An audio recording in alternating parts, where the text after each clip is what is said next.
desde que foi aprovada a lei de imprensa. O desenvolvimento que nós tivemos em junho foi primeiro a deliberação do Conselho de Ministros sobre o pacote legislativo da comunicação social.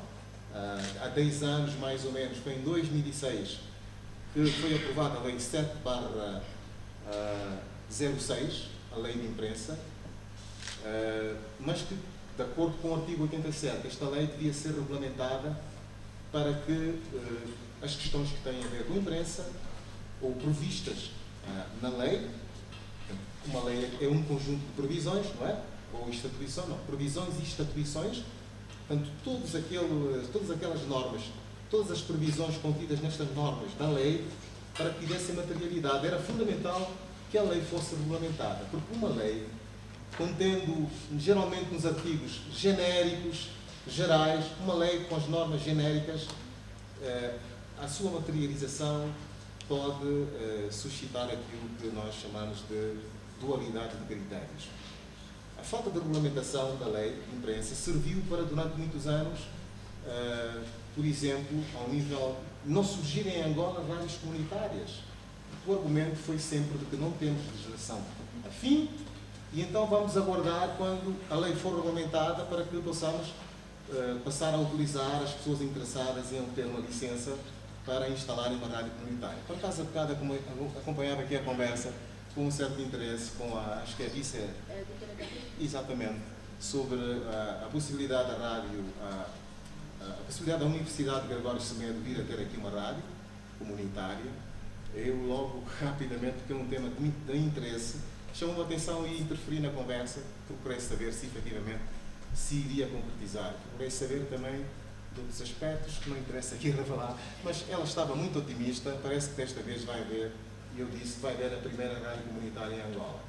Porque tudo o resto que se fala por ali, Rádio Bazenga, Rádio Caquaco, estou a falar ao nível de Luanda, porque fora dela parece-me que não há nenhuma, salvo se alguém me conseguir provar, parece-me que fora de Luanda, não há em Luanda rádios comunitárias, como fora de Luanda muito menos. Portanto, o que há em Luanda são rádios que são descentralizações da rádio nacional, desconcentrações da rádio nacional. Podíamos chamar de rádios municipais. Temos as emissoras provinciais e temos as emissoras municipais. Porquê? Porque a rádio comunitária, a sua criação obedece a um processo muito específico. A rádio comunitária é a rádio da comunidade. É criada pela comunidade e produz para a comunidade. Não pode ser o governo a criar a rádio comunitária e depois entregar. Acho que este modelo, se o tivéssemos na definição de rádio comunitária, definição clássica, penso que estaríamos efetivamente a inovar. É possível que já tenha havido esta evolução, mas eu na literatura não tenho lido assim. Então, como dizia, a questão da rádio comunitária foi sendo adiada por razões legislativas. Mas a deliberação do Conselho de Ministros abriu a expectativa de que, efetivamente, vamos ter um quadro jurídico legal que vai permitir, de futuro, qualquer pessoa interessada possa requerer ao Ministério da Comunicação Social, que é, por enquanto, a entidade que é vocacionada para esses licenciamentos, para que, efetivamente, as pessoas possam ter esta frequência e, então, depois comprar o emissor. Porque a produção do emissor normalmente é condicionado à autorização da frequência. Eu explico. O patrocínio quer montar uma rádio no Lubito. Vai encomendar o produtor do emissor. O emissor, o produtor, vai de certeza pedir ao patrocínio se tem licença, se está autorizado pelo Ministério. Porque aquela definição da frequência 97.5, estou a falar da frequência da Rádio Pressa em Luanda, ou qualquer outro nível local, 91.3, creio, ou 93.1, acho que é contrário, da Rádio Mais. Aquela definição tem que ser feita no momento em que o emissor está a ser produzido. Não há emissor que é vendido sem frequência, sob pena de vir para Angola, não é? Se conseguir por algum artifício introduzir um cristal para fixar a frequência, eventualmente para fixar uma frequência que já foi licenciada e vai emitir sobre ou por cima de uma emissão que já existe. Então há todo este processo que tem que ser cumprido até a produção de emissor e ele vir aqui. Só vem para Angola quando tiver, ou só é produzido, geralmente os fabricantes pedem isso. Só é produzido, o emissor só é fechado, só é concluído quando a pessoa que demanda apresentar a licença da autoridade a confirmar que, efetivamente, aquela pessoa singular está autorizada a ter uma emissora que vai emitir naquela frequência específica. É assim que as coisas se definem. Portanto, vi a diretora adjunta muito otimista, espero que, efetivamente, assim se concretize, ou se houver uma opinião contrária, depois estaremos aqui para fazer o debate contraditório. Então, perante esta deliberação do Conselho de Ministros, a seguir, eu tenho aqui os papéis que confirmam toda esta tramitação. O Conselho de Ministros deliberou em 26 de junho deste ano e a seguir enviou o processo a 26 de julho, mais ou menos, para a Assembleia Nacional. Portanto, a iniciativa foi do Governo e o órgão, portanto, o Legislativo, por excelência, tinha que ser ele a aprovar, assim é que é a nossa Constituição, definiu as coisas. Assim, a Assembleia tem que fazer, quanto mais não seja a chancela, a confirmação, com as correções que são impostas. E perante este ambiente, que nós julgamos conveniente andar e partilhar esta evolução, este desenvolvimento com os destinatários, sejam eles a sociedade, no geral, a sociedade civil, os jornalistas, que eu penso que para além dos aspectos técnicos, jornalistas, comunicólogos, porque os jovens estão a ser formados em comunicação social, não é? E a comunicação social não se restringe ao jornalismo. O jornalismo é uma área na comunicação social. Portanto, aqueles que vierem trabalhar na área do jornalismo, para que fiquem por dentro do que é que efetivamente está a acontecer. Eu devia ter trazido comigo, prometi ao Patrício em Benguela, na altura falando por telefone, o material que nós fotocopiamos. Não deixei em Benguela, também não trouxe para vocês. Mas fazemos um compromisso. Talvez a organização, eu peço que registrem os endereços eletrónicos para que nós possamos depois distribuir a versão eletrónica dos projetos de lei que estão neste momento na Assembleia Nacional, para que quem estiver interessado possa efetivamente poder ler os documentos e perceber a magnitude daquilo que são as propostas de lei, que são agora projetos, e aquilo que são os seus conteúdos, que faz o objeto da nossa priorização. Nós temos para aí 7 diplomas na Forja, nomeadamente o projeto de lei da televisão. Pela primeira vez vamos ter lei da televisão, o projeto de lei da radiodifusão, vamos ter o projeto de lei, aliás, temos o projeto de lei, vamos ter a lei neste caso, temos o projeto de lei da televisão, da radiodifusão, o Estatuto do Jornalista. Pela primeira vez vamos ter um estatuto aprovado por lei. Vamos ter depois a lei, temos neste momento o projeto de lei da ERCA. A ERCA é a entidade que superintenderá a democraticidade, portanto, o usufruto da imprensa aqui em Angola. Como é que os órgãos vão concretizar aquilo que está previsto na lei, satisfazendo todos os destinatários, partidos políticos, a sociedade, os atores políticos, atores da sociedade civil, os vários destinatários e usuários desta legislação. Temos a lei, então teremos a lei da ERCA, a entidade reguladora da comunicação social. É, por fonética, semelhante à ERCA em Portugal, para quem conhece a legislação portuguesa.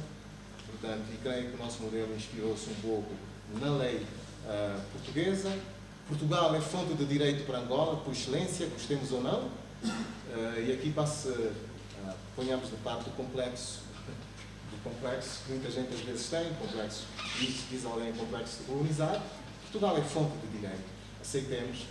É um país democrático, tem boa legislação, como são outros países, como é a Inglaterra, os Estados Unidos, a Alemanha e etc. O Brasil também. E, neste caso, as autoridades foram buscar, portanto, esta legislação a Portugal. E, por semelhança, o nome ficou ERCA. Em Portugal é ERC. O órgão se vai ocupar de supervisionar o respeito pelos direitos dos distintos destinatários destas leis. E qual é a outra lei, Patrícia? Acho que estas são as fundamentais. Mais uma ou outra pode ter a ver com a internet, pois, mas essas são as fundamentais. Eu disse 7, portanto, ajusto para 6, 5, mais ou menos. E é o que eu tinha para dizer em relação, portanto, nesta pequena introdução. Agora, como devem compreender, em 1991, o Estado decidiu consagrar a democracia multipartidária em Angola.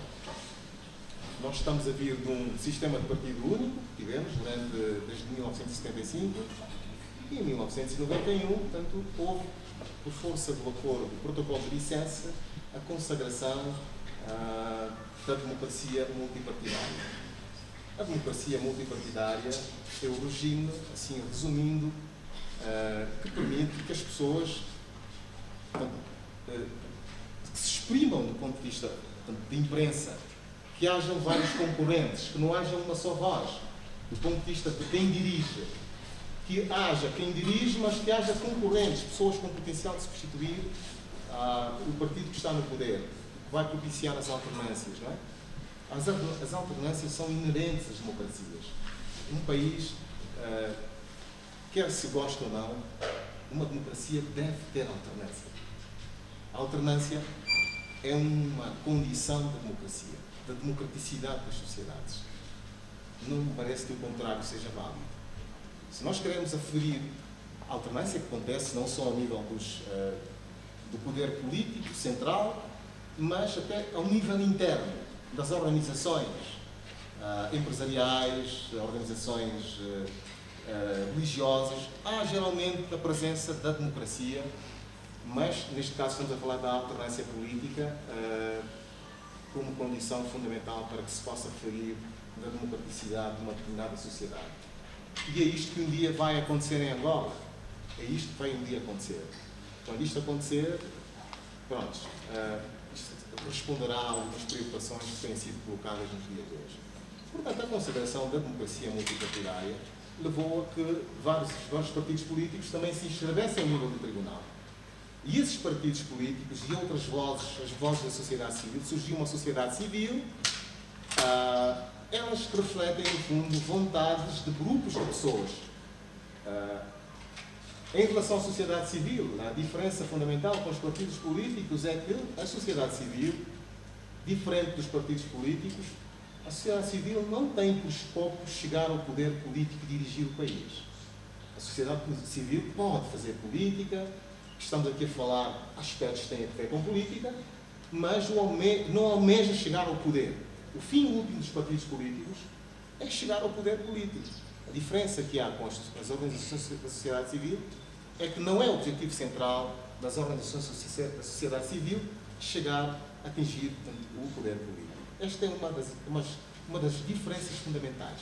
Mas, como estava a dizer, esses atores, sociedade civil, partidos políticos, precisam de ter a oportunidade de se exprimirem nos órgãos de comunicação social. É por isso que nós estamos a falar com preocupação aquilo que está previsto nesta lei, nesta legislação que foi proposta à Assembleia Nacional. Falando especificamente uma a uma. A lei de imprensa, o projeto de lei de imprensa que nós temos à mão,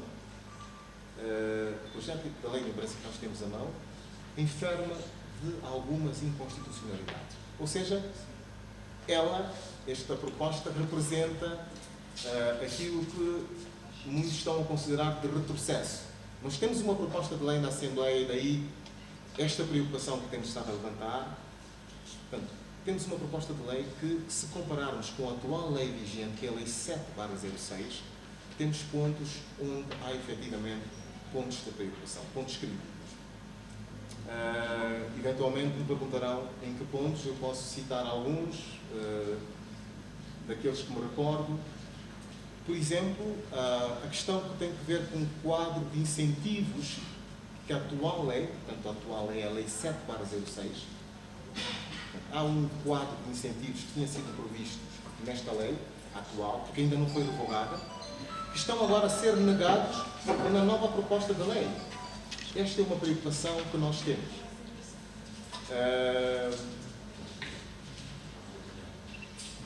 Há um outro aspecto fundamental, que é para mim dos três, que têm sido muito badalados. É a questão da atribuição da carteira profissional. Como sabem, os médicos, os enfermeiros, os advogados têm aquilo que se chama um documento que autoriza a exercerem a profissão, que é a carteira profissional. A imprensa, os jornalistas são, creio que uma das poucas classes na nossa sociedade que até hoje não precisam, não têm usado a sua carteira profissional. Porquê? Porque não existe. Todo indivíduo que quer desembarcar, sei lá de onde quiser, que quiser exercer a atividade jornalística, fala. E esse tem sido um dos pontos de desonra, de descrédito da profissão jornalística. Há jornalistas e muitos dirigentes, e a sociedade de um modo geral, não só os dirigentes, que olham para os jornalistas como fofoqueiros, não é? Como autênticos pessoas que se intrometem em assuntos que não lhes dizem respeito. De facto, existem pessoas que prestam um mau serviço de jornalismo. Porquê? Porque não tiveram preparação, seja ela preparação básica, média ou ao nível superior, ao nível de um curso de licenciatura. Não tiveram preparação e foram desembarcados para esta atividade jornalística. Essas pessoas, é como nós compararmos alguém, um falso médico, desembarca para a atividade profissional médica e diz que é médico, quando não tem formação. Não... Então há uma tropelia de princípios deontológicos que efetivamente acontece, e nós, enquanto jornalistas, vocês, os estudantes, certamente percebem que muito do que é publicado em certos jornais deixa muito a desejar. Temos que dar mão à palmatória. E é isso que, efetivamente, esta lei prevê, a atribuição da carteira. É ótimo do ponto de vista deste princípio, mas só que estão a dizer que vai atribuir a carteira profissional, quem vai atribuir a carteira profissional não serão propriamente os jornalistas, será a ERCA, portanto a lei da ERCA prevê que seja esta entidade, num órgão dentro da ERCA, que será composto por representantes indicados pelos partidos políticos com representação na Assembleia Nacional. Este é um dos aspectos que tem dado muita discórdia.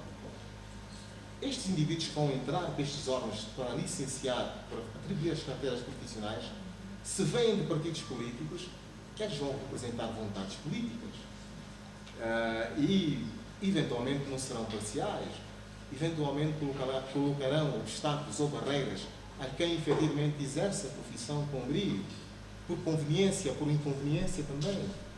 E este é um dos pontos que tem estado a fazer a discórdia. É a composição deste órgão, portanto, dentro, nos termos da lei da ERCA, que se vai dedicar à atribuição da carteira profissional.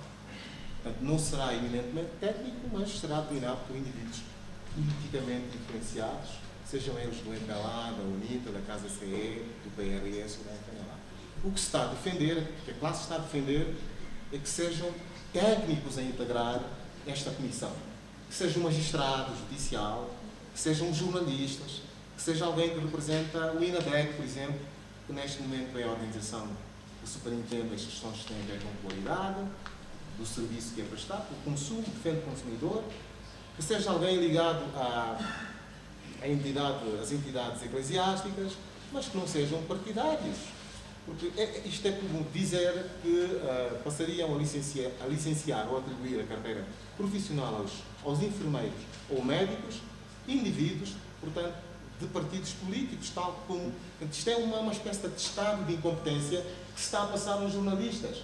E esse tem sido um dos pomos de discórdia entre os jornalistas e os decisores, nomeadamente os partidos políticos, os deputados, com quem estivemos e a quem pedimos que usassem da instância que representam para se opor porque a Assembleia representa uma instância de poder diferente do poder legislativo, para se oporem àquilo que efetivamente é a proposta inicial feita pelo Executivo que deliberou inicialmente na primeira instância ao nível do Conselho de Primeiro-Ministros. O outro aspecto, só para citar estes, eventualmente poderemos identificar outros lá mais para frente, eu que tenho que ver com a fixação de mínimos de capital na lei da radiodifusão. Por exemplo, se a doutora Paula quiser montar uma rádio, se tiver uma organização familiar, portanto, vai solicitar um licenciamento junto do Ministério da Comunicação Social, o processo é este, terá que fazer prova de que tem um capital mínimo de uns tantos milhões de kwanzas. As nossas contas feitas, portanto, acho que são 5 milhões de kwanzas, ou um pouco mais que isso. Eu penso que não é justo. Não é justo. As comunidades podem não ter este valor. Uma iniciativa individual, ao nível de uma família que quer montar uma rádio, pode não ter este capital. E a experiência mostra, aliás, fazendo um levantamento, um estudo de mercado, um emissor nos Estados Unidos da América, estou a falar de emissores de top de gama, custam qualquer coisa como $5.000. Estamos a falar de um país que pugna pela qualidade. A Alemanha deve ter mais ou menos o mesmo preço. Mas a Itália tem emissores muito mais baratos. Devem ficar na ordem dos $2.000. E assim sucessivamente. Então não precisamos deste dinheiro todo. Fixar um mínimo, a partir é colocar um obstáculo às vontades das pessoas que querem ter uma rádio. Eu penso que preenchidos os requisitos mínimos, aqueles administrativos, a originalidade da iniciativa, que para mim é um critério fundamental, a novidade do projeto, estes deviam ser os elementos sobre os quais o Ministério deveria decidir em atribuir uma licença a quem tivesse vontade de operar uma rádio, e não outros. Esse capital mínimo é discriminatório. Então nós temos estado a pedir, a fazer este barulho, esta campanha, junto da Assembleia Nacional, no sentido de eliminar. Há sinais de promessa, vamos ver se efetivamente isto vai acontecer. Depois, finalmente, este é o estatuto, portanto, tem a ver com o estatuto dos jornalistas. A lei está a fixar a licenciatura como condição para o exercício do jornalismo. Eu acho que não é correto também. É verdade que isto valoriza a licenciatura dos estudantes de jornalismo ou de comunicação social, mas discrimina um setor importante da sociedade que eventualmente pode ter dificuldades de aceder à licenciatura perante as dificuldades que nós temos e conhecemos na nossa sociedade. Não é toda a gente que acessa a universidade. Dois, os melhores profissionais que eu conheci em Angola, muitos deles vindos da UILA, não tinham licenciatura, tinham 8ª classe. Já ouviram falar de Mateus Gonçalves? É da UILA. O Orlindo Macedo, é de Malange. Outros mais. O Adão Gabriel de Benguela. Aquela geração toda, Horácio Reis da UILA, não tem a licenciatura. Não é preciso fazer licenciatura. O que é preciso é reforçar o nosso ensino de base com competência, com bons professores, para que as pessoas, ao terminarem a 8ª classe, não digo que não possamos evoluir, mas em vez de irmos para a licenciatura, que fiquemos por uma posição intermédia, curso médio. Ok? O mínimo. Mas há aquelas pessoas que têm habilidades independentemente de terem ou não o curso médio. Essas pessoas não podem ser privadas de aceder ao jornalismo. Os melhores profissionais, mesmo no mundo, não têm formação no setor. Não estou a minimizar ou a desprezar a licenciatura. É uma questão de formação múltipla, cultura geral. No meu tempo, para entrar para a rádio, era ter cultura geral, era cultura geral. Quem tivesse cultura geral, e era uma formação íntegra, completa, em princípio tinha a possibilidade. E ser educado também. A educação de berço é muito importante para os jornalistas. O contrário também é válido. Às vezes há gente formada que é péssima de educação de berço. Portanto, além disso, fixar de licenciatura o mínimo para se entrar no jornalismo é negar que nós temos em Angola institutos médios de jornalismo. Há formação média. E como é que ficam essas pessoas? Enfim, além de outras omissões que estão contidas neste estatuto, por exemplo, falarmos só de uma omissão, uma omissão que protegeria o jornalista do editor mexer na peça. É o que acontece. Às vezes o jornalista vai fazer uma cobertura do evento, faz um teste, chega na redação, deixa a peça preparada, o editor-chefe vem, adultera, e quando a peça vai para o ar, estamos a falar de televisão, está completamente adulterada. E isto compromete o jornalista perante a fonte de informação. Passa a cobrar, outra vez tu publicaste uma matéria, distorceste, não é? Falta este artigo, que são uma série de omissões, entre estas presenças a que me referi, estão efetivamente a inquietar a classe, pelo que nós trouxemos aqui, para partilhar convosco e falarmos um bocadinho sobre este assunto que não seja gay a vocês, apesar das vossas formaturas, licenciaturas, mas esta é uma legislação que vos vai tocar direta ou indiretamente.